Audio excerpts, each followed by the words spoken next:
Hello साथियों, एक और नए वीडियो में आप सभी का स्वागत है। आज बात करेंगे अपन इस वीडियो के अंदर से क्रमचय संचय के बारे में, या फिर इसको अपन कह सकते हैं परम्यूटेशन एंड कॉम्बिनेशन के नाम से भी जाना जाता है। एकदम सरल सा टॉपिक है, क्या क्या क्वेश्चन आएंगे वो अपन सारे देखने वाले हैं, ज़्यादा लेवल के आपके आएंगे नहीं। पहले अपन इसके बारे में चर्चा करते हैं कि क्रमचय के बारे में क्या होता है। तो यहाँ पर लिखो, देखो, क्रमचय। क्रमचय होता है उसको परम्यूटेशन कहा जाता है। इसके अंदर से क्या होता है कि जो वस्तुएं होती हैं उन वस्तुओं के चयन के लिए उसको क्रम होता है, उस सीक्वेंस को भी ध्यान में रखने के बाद में उनका चयन किया जाता है। उसको आप क्या कह सकते हो, परम्यूटेशन या फिर क्रमचय कह सकते हो। अब देखो, छोटा सा सवाल अपन बात करें। 3 वस्तु हैं, एक क्वेश्चन आ जाता है, ए, बी और सी है। 3 वस्तुओं को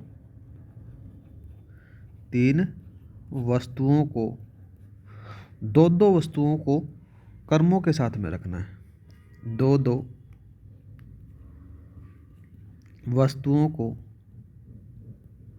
वस्तुओं को कर्मों के हिसाब से रखना है, या फिर लिखो कर्मों में रखा जा सकता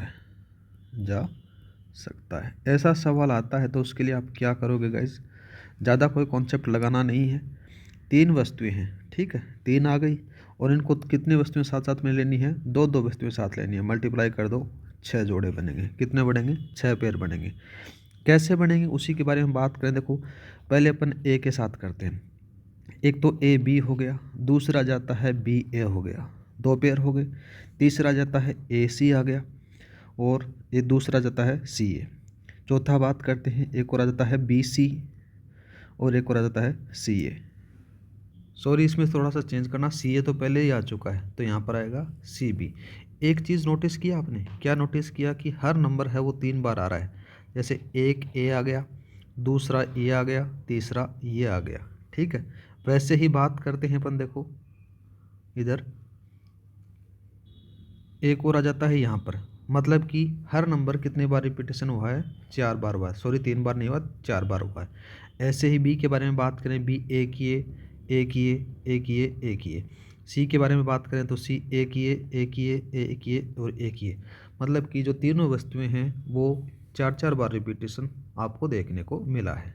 अगर बात की जाए मैथमेटिकल टर्म के अंदर आपको किस प्रकार से करना है, तो देखो यहाँ पर n भिन्न भिन्न वस्तुओं में r वस्तुओं को एक साथ लेने पर प्राप्त कुल संख्या किस प्रकार से प्रतीत कर सकते हो, उनके बारे में अपन बात करते हैं। सपोज करो आपके पास में n भिन्न भिन्न वस्तु हैं, n भिन्न भिन्न वस्तु हैं, बोले तो n अलग अलग वस्तु आ जाती हैं, और उनको उसमें इसके अंदर से r वस्तुओं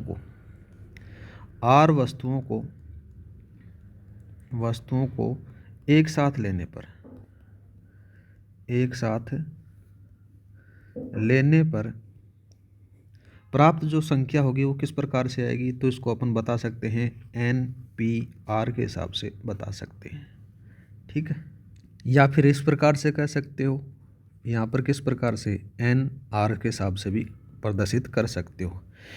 एक बात करते हैं, देखो एन पी आर को किस प्रकार से सॉल्यूशन करोगे, इसको एन पी आर के बारे में बात करते हैं। एन पी आर बोले तो यहाँ पर आ जाता है, देखो इसको सॉल्यूशन करने के लिए एन फैक्टोरियल अपॉन आ जाता है एन माइनस आर आएगा, एन माइनस आर और फैक्टोरियल आ जाता है। इसको इस प्रकार से सॉल्यूशन किया जा सकता है, ये दोनों बराबर होते हैं। अब बहुत सारे भाइयों के समझ में ये नहीं आया कि फैक्टोरियल किस प्रकार से आपको हल करना है। सपोज करो आपके पास में फैक्टोरियल एन दे रखा है, इसको इस प्रकार से भी डिनोट कर सकते हो, या फिर इसको इस प्रकार से भी डिनोट कर सकते हो। दोनों ये समान ही होते हैं, ठीक है। यहाँ पर आपको जैसे फैक्टोरियल n 9 दे रखा है, या फिर फैक्टोरियल 9 दे रखा है। इसको हल करने के लिए क्या है, जहाँ से संख्या है उसको वापस चले जाओ। 9, 8, 7, 6, 5, 4, 3, 2 और 1, इस प्रकार से इसको हल कर सकते हो, ठीक है गाइज। कुछ रिजल्ट हैं जो आपको सीधे डायरेक्ट याद रखने हैं। जैसे बात करें, आपको 0 फैक्टोरियल की जो वैल्यू होती है वो हमेशा 1 आएगी। क्या आएगी? 1 आएगी। दूसरा बात करते हैं, दूसरा रिजल्ट आ जाता है,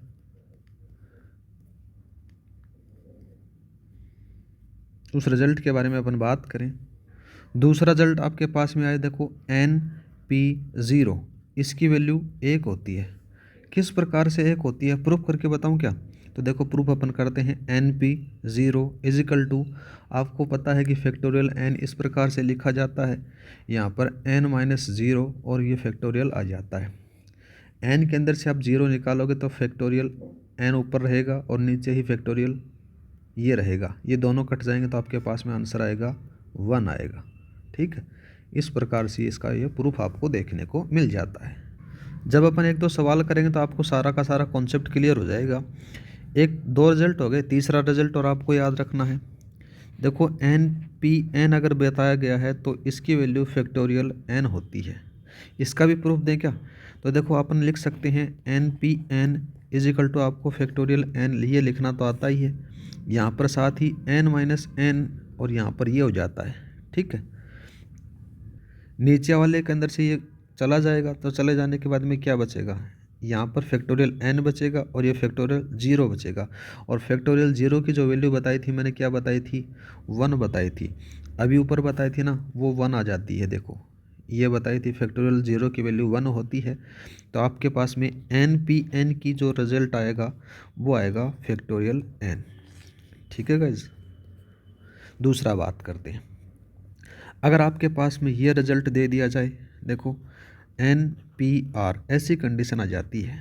ऐसी कंडीशन के अंदर से आपको किस प्रकार से हल करना है, तो यहाँ पर याद रखना n और n-1 आ जाता है और PR-1 आ जाता है। इस रिजल्ट को आपको याद रखना है, और इस वाले रिजल्ट को भी अपने को प्रूफ करना हो ना तो भी आराम से प्रूफ हो जाता है। ठीक है, फिर भी मैं प्रूफ कर ही देता हूँ, बहुत सारे लोगों भाइयों के कन्फ्यूजन रहेगा। देखो प्रूफ करने के लिए आपको क्या करना है, NPR इजिकल टू, मैंने क्या लिखा, n लिखा और ये n-1 लिखा, यहाँ पर PR-1 लिखा। इस वाली चीज़ को प्रूफ करना है तो यहाँ पर NPR चलता रहेगा। NPR है, यहाँ पर n है, ये इसको n को मैंने ये लिख दिया, क्रॉस में लगाया और n-1 आ गया, ये फैक्टोरियल में आ जाता है। अपॉन बात करें तो n-1 माइनस का कितना आ जाता है, यहाँ पर आ जाता है r प्लस का 1 आ जाता है, और ये फैक्टोरियल चलता रहता है, ये 1 से 1 कैंसिल हो जाता है।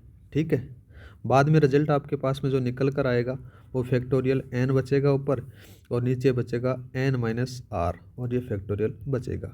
इसके इक्वल टू आपको पता ही है कि क्या होता है, NPR होता है। ये रिजल्ट आपका यहाँ पर प्रूफ हो जाता है।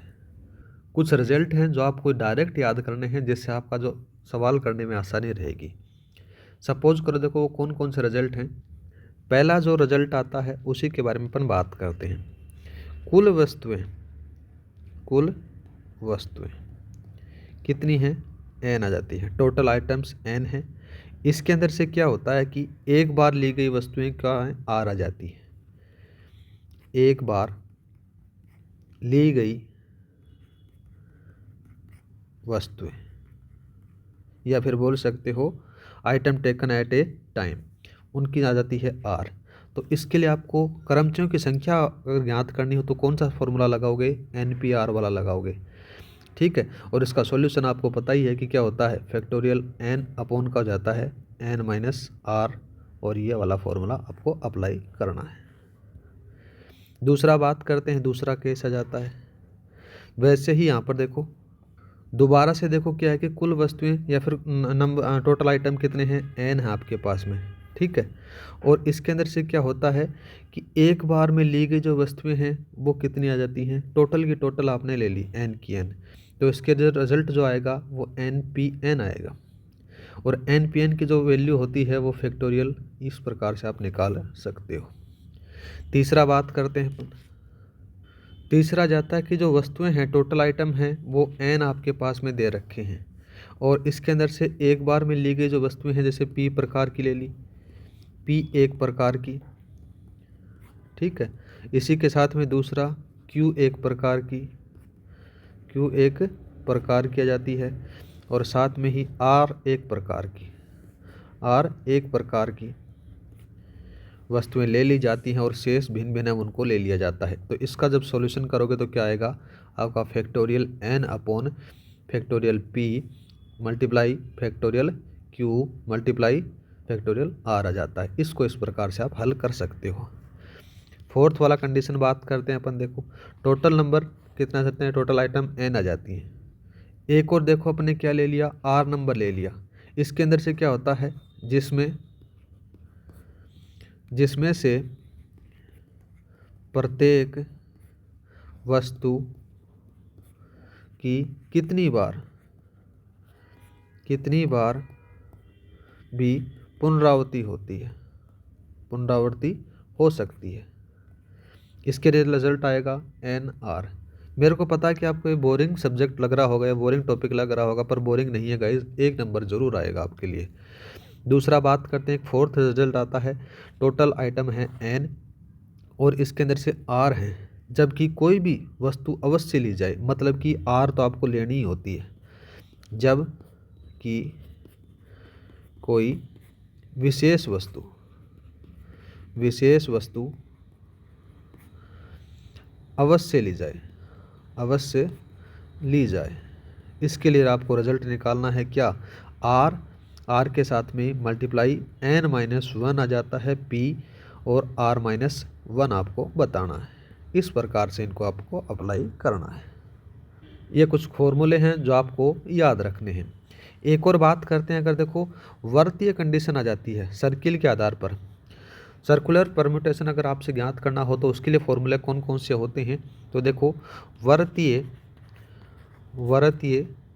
या फिर चक्रीय बोल सकते हो, वर्तीय क्रमचय।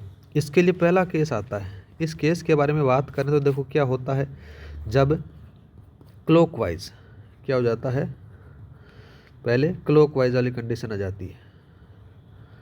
क्लॉकवाइज बोले तो दक्षिणावर्त और वामावर्त क्रमों में भेद हो, तो उसके लिए देखो एक तो क्लॉकवाइज आ जाती है, साथ में ही एंटी क्लॉकवाइज के लिए आपको फॉर्मूला कौन सा अप्लाई करना है, तो NPR अपॉन का R वाला अप्लाई आपको यहाँ पर करना है। ठीक है, ये किस लिए अप्लाई करना है वो भी याद रखना। क्लॉकवाइज और एंटी क्लॉकवाइज के अंदर से कोई डिफरेंस होना तभी आपको अप्लाई करना है, अदरवाइज नहीं करना। अगर विशेष कंडीशन बात करें तो जब क्या होता है, R is equal to N आ जाता है, तो सभी वस्तुएं एक साथ में ली जाएंगी। इस दिशा में क्या होगा, देखो यहाँ पर जो रिजल्ट आएगा वो आएगा n-1 फैक्टोरियल 1 आएगा, फैक्टोरियल वाला आएगा। दूसरा केस बात करते हैं, केस नंबर 2। केस नंबर 2 क्या कहता है गाइज, केस नंबर 2 ये कहता है कि जो दक्षिणावर्त और वामावर्त में कोई भी भेद नहीं हो, बोले तो एंटी क्लॉकवाइज और क्लॉकवाइज में कोई भी डिफरेंस नहीं होना, तो इसके लिए आपको कौन सा फॉर्मूला लगाना है, n-1 फैक्टोरियल अपॉन का 2 लगाना है। ठीक है, तो गाइज ये फॉर्मूले थे किसके बारे में, परम्यूटेशन के बारे में, बोले तो क्रमचय के बारे में थे। सारे के सारे मैंने फॉर्मूले लिखा दिए गए हैं, अपन इनके क्वेश्चन भी करेंगे, कोई दिक्कत नहीं है, सारे के सारे फॉर्मूले आपको याद रखने हैं। अब दूसरा बात करते हैं, देखो दूसरे का नाम क्या है, दूसरे का जाता है कॉम्बिनेशन। ठीक है, क्या जाता है, कॉम्बिनेशन आ जाता है। कॉम्बिनेशन बोले तो संचय इसको कहा जाता है, और इसमें डिफरेंस क्या होता है, क्रमचय और संचय में डिफरेंस ये होता है कि उसको क्रमचय के अंदर से क्रम को ध्यान में रखा जाता है और संचय के अंदर से कोई भी क्रम को ध्यान नहीं रखा जाता, बोले तो कोई भी सीक्वेंस को फॉलो नहीं किया जाता है इसके अंदर से। इसके लिए भी आपको कुछ फॉर्मूले याद रखने हैं। देखो सबसे पहले बात करते हैं जो नॉर्मल फॉर्मूले हैं नॉर्मल कॉम्बिनेशन के लिए, वो यहाँ पर किस प्रकार से आपको करना है। यहाँ पर NCR बताया जाता है। N क्या जाती है, देखो N भिन्न भिन्न वस्तुएं आ जाती हैं और R वस्तुओं को एक साथ लेने पर बने हुए जो उनको प्रतीक किया जाता है। वहाँ पर C था वो परम्यूटेशन को बताया जाता है, यहाँ पर जो C है वहाँ पर P है वो परम्यूटेशन को बताता है, सॉरी, और यहाँ पर जो C है वो कॉम्बिनेशन को बताता है। NCR को जब आप हल करते हो तो आपको हल इस प्रकार से करना है, फैक्टोरियल N और फैक्टोरियल R, साथ ही मल्टीप्लाई N-R और फैक्टोरियल, ये वाला फॉर्मूला यूज़ किया जाता है। ठीक है, कुछ डायरेक्ट रिजल्ट आपको याद रखने हैं, जैसे NCN बताया जाए तो आपका हमेशा रिजल्ट 1 आएगा। क्या आएगा, 1 आएगा। दूसरा बात करें तो NC0 का जो रिजल्ट आता है वो भी हमेशा 1 आएगा। ये दोनों याद रखना। ठीक है। अब बात करते हैं, देखो कुछ रिजल्ट हैं आपको जो सीधे फॉर्मूले के हिसाब से याद करने हैं, जिस प्रकार से अपन ने परम्यूटेशन के अंदर से किए थे, बोले तो क्रमचय के अंदर से किए थे, सेम इसके अंदर से आपको याद रखने हैं। देखो वस्तुएं आ जाती हैं, वस्तुएं कितनी आ गई, एन आ जाती हैं, और एक बार में ली गई वस्तुएं कुछ भी हो सकता है, यहाँ पर एक बार में ली गई वस्तुएं, ठीक है। Number of object taken at a time अगर आप बात करें तो आर आ जाती है। इसके लिए अगर संचयों की संख्या बतानी है, संचयों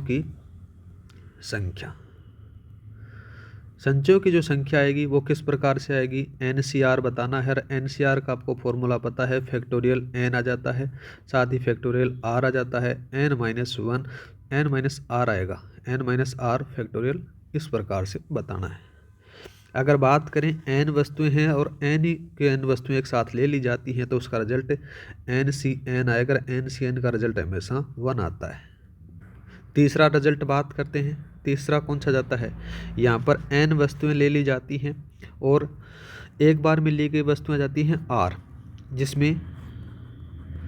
जिसमें P विशेष वस्तु हैं, P विशेष वस्तुएं सदैव शामिल